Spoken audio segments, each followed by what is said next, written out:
दुनिया के सबसे बड़े इन्वेस्टर है वॉरेन बफेट सर, जो कि वैल्यू इन्वेस्टमेंट करते हैं। और हमारे इंडिया के राकेश झुनझुनवाला हो गए, राकेश दमानिया हो गए, और बहुत सारे इन्वेस्टर ऐसे हैं जो वैल्यू इन्वेस्टमेंट करते हैं। और आपको तो पता ही है वैल्यू इन्वेस्टमेंट स्ट्रैटेजी से उन्होंने कितनी वेल्थ जनरेट की है। तो चलिए आज हम वॉरेन बफेट जी के वैल्यू इन्वेस्टमेंट इस सिंपल स्ट्रैटेजी को एक स्टॉक एग्जाम्पल के साथ समझेंगे। तो वैल्यू इन्वेस्टमेंट मतलब किसी भी शेयर की रियल वैल्यू या फिर इंट्रिंसिक वैल्यू होती है। इंट्रिंसिक वैल्यू से हमें पता चलता है कि वो स्टॉक सस्ते में बिक रहा है या महंगे में। और ये चीज़ मैं आपको बहुत ही सिंपल लैंग्वेज में समझाने वाला हूँ, जिससे आप बहुत इजीली वैल्यू इन्वेस्टर बन सकते हैं। तो दोस्तों आज की वीडियो में मैं आपको बहुत इंपॉर्टेंट टॉपिक के बारे में बात करने वाला हूँ कि हम किसी भी स्टॉक की रियल वैल्यू या फिर इंट्रिंसिक वैल्यू का कैसे पता लगाएं, जिससे हमें ये पता चल सके कि वो स्टॉक महंगे में बिक रहा है या सस्ते में बिक रहा है।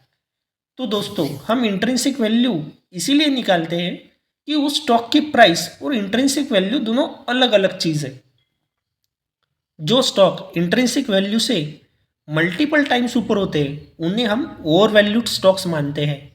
और जो स्टॉक्स अच्छे हो, फंडामेंटली स्ट्रांग हो और वो अपनी इंट्रिंसिक वैल्यू के भी नीचे हो, उन्हें हम अंडर वैल्यूड स्टॉक्स कहते हैं।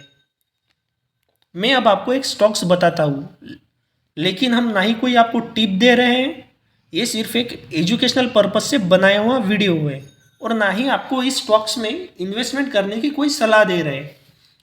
अब ये स्टॉक है एचडीएफसी बैंक, जिसकी इंट्रिंसिक वैल्यू 1788 रुपीज़ है और करंट मार्केट प्राइस इसकी 1650 के आसपास है। तो आप ही देख लीजिए, एचडीएफसी बैंक अभी भी अंडर वैल्यूड स्टॉक है और ये स्टॉक अपने बैंकिंग सेक्टर का मार्केट लीडर भी है और ये स्टॉक फंडामेंटली भी बहुत अच्छा है। अब हम एक और स्टॉक की इंट्रिंसिक वैल्यू निकालते हैं, पारस। ये हमारा डिफेंस सेक्टर का स्टॉक है, जिसकी इंट्रिंसिक वैल्यू 487 रुपीज़ है और इसकी करंट मार्केट प्राइस है 1216। अगर आपको किसी भी स्टॉक की इंट्रिंसिक वैल्यू निकालनी है तो आप गूगल पर देख सकते हैं। आप टाइप कीजिए what is the intrinsic value of X Y Z stock, और उस स्टॉक की इंट्रिंसिक वैल्यू आपके सामने होगी। अब हमें किसी भी स्टॉक की इंट्रिंसिक वैल्यू तो पता चल गई। अगर मान लीजिए कोई एक्स वाई जेड स्टॉक है, उसकी करंट मार्केट प्राइस है 450 रुपीज़ और उसकी इंट्रिंसिक वैल्यू है 500 रुपीज़, तो क्या हम उसमें बाय कर लें? ऐसा बिल्कुल नहीं करेंगे। जब तक वो स्टॉक ऐसा बिल्कुल नहीं करेंगे। अब देखिए हमें किन स्टॉक्स में इन्वेस्टमेंट करना है। फर्स्ट है हमारे न्यूज़ बेस्ड स्टॉक्स, सेकंड है हमारे बजट बेस्ड स्टॉक्स, थर्ड है हमारे फ्यूचर बेस्ड स्टॉक्स। और आपने भी कई बार देखा होगा कि किसी स्टॉक्स में न्यूज़ आई और वो स्टॉक्स ने अपर सर्किट लगा दिया आज, लेकिन जो न्यूज़ बेस्ड स्टॉक्स है वो ज़्यादा चलते नहीं हैं और रिटेल ट्रेडर इन्वेस्टमेंट करके हमेशा फंस जाता है। ऐसा नहीं है कि न्यूज़ बेस पर इन्वेस्टमेंट करना गलत है, लेकिन आपको उस न्यूज़ का सही से एनालिसिस करते आना चाहिए। सेकंड है हमारा budget based stocks. Budget based जो स्टॉक्स रहते हैं उन स्टॉक्स में आपको हमेशा ही इन्वेस्टमेंट पर बहुत अच्छे रिटर्न्स मिलते हैं।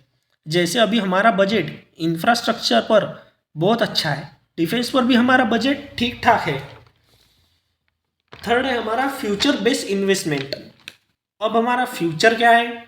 जैसे कि ग्रीन एनर्जी हो गई, इलेक्ट्रिकल व्हीकल हो गए, आर्टिफिशियल इंटेलिजेंसी हो गई, ये सब हमारा आने वाला फ्यूचर है।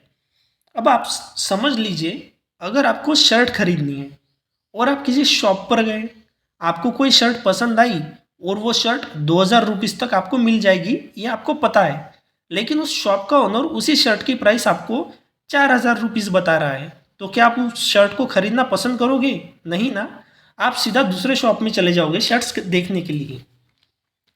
ऐसे ही हम शेयर मार्केट में इन्वेस्टमेंट करते समय टिप पर भरोसा करते हैं और कुछ भी उस टिप की रिसर्च किए बिना इन्वेस्टमेंट करते हैं, और बाद में हमें पता चलता है कंपनी लॉस में चल रही है, कंपनी का मैनेजमेंट अच्छा नहीं है, फिर हम लॉस बुक करके बाहर निकल जाते हैं। अब आपको करना सिर्फ ये है कि आपको इंफ्रास्ट्रक्चर रिलेटेड या फिर ग्रीन एनर्जी रिलेटेड या इलेक्ट्रिकल व्हीकल रिलेटेड जितने भी स्टॉक है उनकी लिस्ट निकालनी है और सभी स्टॉक की इंट्रिंसिक वैल्यू चेक करनी है गूगल पर।